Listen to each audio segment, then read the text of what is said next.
Hola, buenos días. Bienvenidos a esta nueva aula del pacientes del Hospital Dr. Negrín.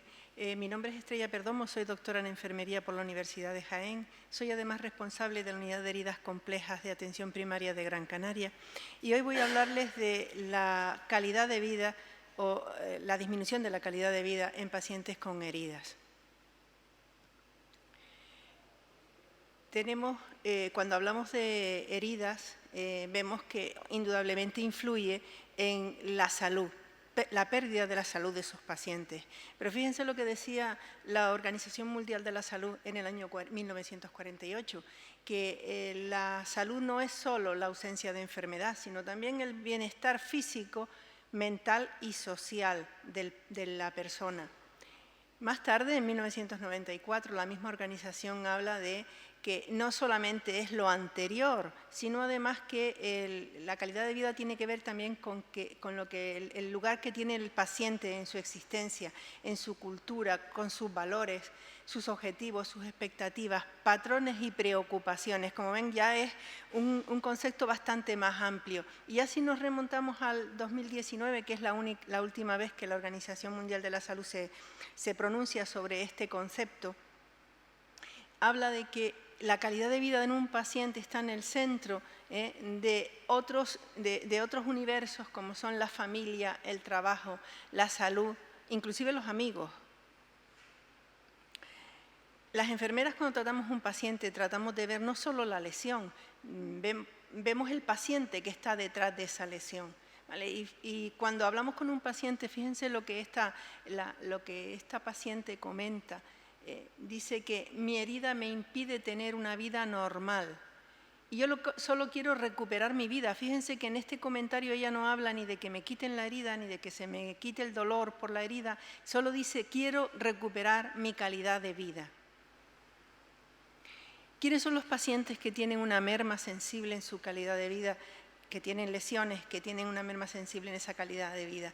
Pues los pacientes que son portadores de lesiones venosas, úlceras por presión, lesiones de pie diabético, pacientes que son diabéticos que inician lesiones en la planta del pie y otras lesiones que no son de la misma categoría de las anteriores, pero que por su disminuyen sensiblemente la calidad de vida y sobre todo se alargan en el tiempo.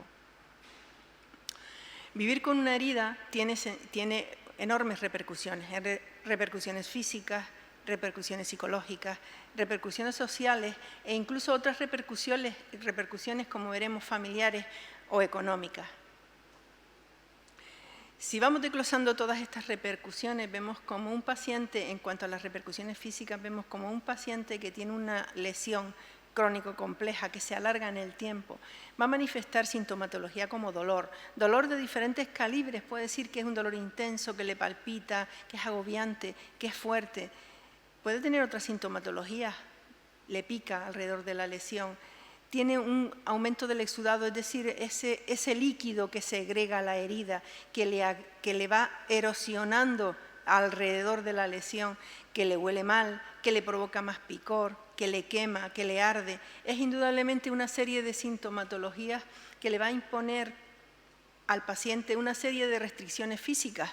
Como le duele, pues no va a caminar tanto, no va a salir de la casa y eso va a provocarle, por supuesto, cambios en su estilo de vida. En cuanto a las repercusiones sociales, vemos cómo los pacientes encuentran restricciones en la actividad social.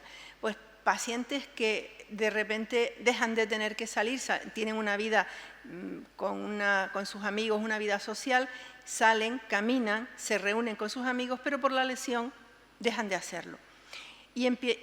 O tienen que acudir a un centro de salud a que le hagan la cura, con lo cual rompen esa dinámica que tienen de relacionarse con sus amistades. Es también consecuente a esto el que estén aislados y que esto afecte a su vida personal. Y por supuesto terminarán teniendo una pérdida de la relación social con familiares o con amigos. Importantes las repercusiones psicológicas, tremendamente importantes. Un paciente que tiene este tipo de lesiones además pasa por una cantidad tremenda de estados de ánimo. Tiene desesperanza, tiene vergüenza porque huele mal, los productos que le están poniendo hasta que le hagan la siguiente cura. Tiene enojo, tiene frustración, irritabilidad, entran en ansiedad, en baja autoestima.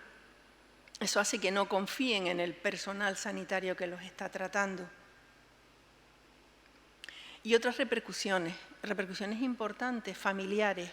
Esas repercusiones sobre todo la van a ver los pacientes, o lo van a sentir los familiares de los pacientes que están encamados con lesiones por presión. El paciente es el que sufre la úlcera, pero la familia se vive muchas veces en soledad, y en el sufrimiento de la persona que está en la cama. Ven como tiene unas lesiones que muchas veces ellos no saben cómo poder mejorar, y el estado de ánimo de ese paciente cada vez está más depauperado, porque su calidad de vida está también más depauperada. Y además hay repercusiones económicas. Esos pacientes que tienen lesiones de larga evolución, lesiones que una úlcera venosa que lleva mucho tiempo, va a provocar muchas veces que terminen teniendo una baja laboral. Eso disminuirá los ingresos en la familia. Incluso va a provocar peores oportunidades de trabajo. Lo mismo, puede tener un cambio de trabajo y no lo puede aceptar por la patología que tiene. Y finalmente, a veces algunos de estos pacientes terminan con una incapacidad completa para trabajar en la profesión para la que se prepararon. Por lo tanto, calidad de vida disminuida, sí. Es indudable que viendo estas fotos nadie se puede plantear que estos pacientes no tienen afectada tremendamente su calidad de vida. Son pacientes que entre el dolor, el exudado abundante, la limitación de la movilidad, la dependencia física, social, económica que tienen que desarrollar, terminan en un proceso de aislamiento, de soledad y finalmente de depresión. Además, se le incluyen, por ese mismo estado de ansiedad y depresión, otros factores como, por ejemplo, la privación del sueño. Son pacientes que dejan de dormir bien. Esto hace que modifique sus hábitos de vida. Y no nos podemos olvidar de una cosa importante, de que vivimos en un mundo que está globalizado, donde esos pacientes además vienen de otras culturas, pero vienen con sus culturas, con sus creencias y sus actitudes diferentes frente a la enfermedad de las que tenemos nosotros. ¿Y eso qué supone? Pues que haya pacientes que a lo mejor no aceptan bien que desde la medicina convencional que nosotros tenemos aquí le podamos aplicar tratamientos que para su cultura no tienen sentido. ¿Eso qué hacen? Pues que disminuyan su capacidad para cumplir el tratamiento. No lo acepto, no lo pongo, y yo estoy acostumbrado a cuidarme las lesiones con infusiones de esto, de lo otro, y a mí el que usted me ponga un apósito no me interesa. Eso, por supuesto, que va a hacer pues que aumente el riesgo en el retraso de la cicatrización, y esto lleva consigo pues que el paciente entre otra vez en la dinámica de más depresión y más ansiedad. Esto es importante entenderlo. Cuando un paciente tiene unas lesiones, vean ustedes esta foto, un paciente tiene unas lesiones de este tipo, sin duda tiene una calidad de vida depauperada. No cicatriza esa lesión, le provoca mayor ansiedad, le provoca mayor depresión, el organismo se defiende de alguna manera provocando un mayor aumento de unas sustancias que de por sí lo hace de forma natural, que son algunas hormonas que en este caso lo que van a hacer es que incluso retrasan más el proceso de cicatrización, con lo cual es un bucle. No se cicatriza, está más estresado, por estar más estresado tiene, por ejemplo, más adrenalina, más desgaste de adrenalina, lo que va a hacer es que provoque además que la cicatrización sea peor. Y en ese bucle se mueve el paciente que tiene ese tipo de lesiones. Además, es importante una cosa, y lo quiero dejar para esta parte, las molestias en el tratamiento. No solo es lo que el paciente sufre a lo largo de su herida, las molestias, la incomodidad, el dolor, sino el dolor añadido además durante el proceso de las curas. En ese proceso que hacemos más dolor, que provocamos más dolor porque tenemos que limpiar, tenemos que retirar tejido que nos sirve. Eso que hace que el paciente a veces no lo acepte. abandone el tratamiento, no se adhiera al tratamiento que le estamos aplicando, esto va a provocar sin duda mayores complicaciones, mayor cronicidad de la lesión, no solamente en el proceso de la cicatrización, sino incluso después de cicatrizar, en el proceso de que no aparezcan nuevas recidivas. Las recidivas son lesiones que aparecen del mismo problema que ya se ha resuelto, pero que la patología de base no se ha resuelto del todo y vuelven a aparecer. Es típico, por ejemplo, en las lesiones venosas. Una persona que tiene una lesión venosa se cura, pero si luego no toma medidas para evitar que vuelvan a aparecer, aparecerán recidivas. Y aparecen esas lesiones que cada 2, 3, 4 meses vuelve a aparecer y vuelve a aparecer. ¿Por qué? Porque no se han tomado medidas de prevención, como puede ser una media de compresión, un protocolo directo de ejercicio físico, de elevar las piernas, de evitar la bipedestación estática, de ácidos grasos hiperoxigenados en la perilesión, es decir, medidas preventivas que eviten que esas lesiones aparezcan de nuevo. ¿Y qué hacemos? ¿Qué podemos hacer las enfermeras viendo todo este panorama? ¿Cómo podemos actuar?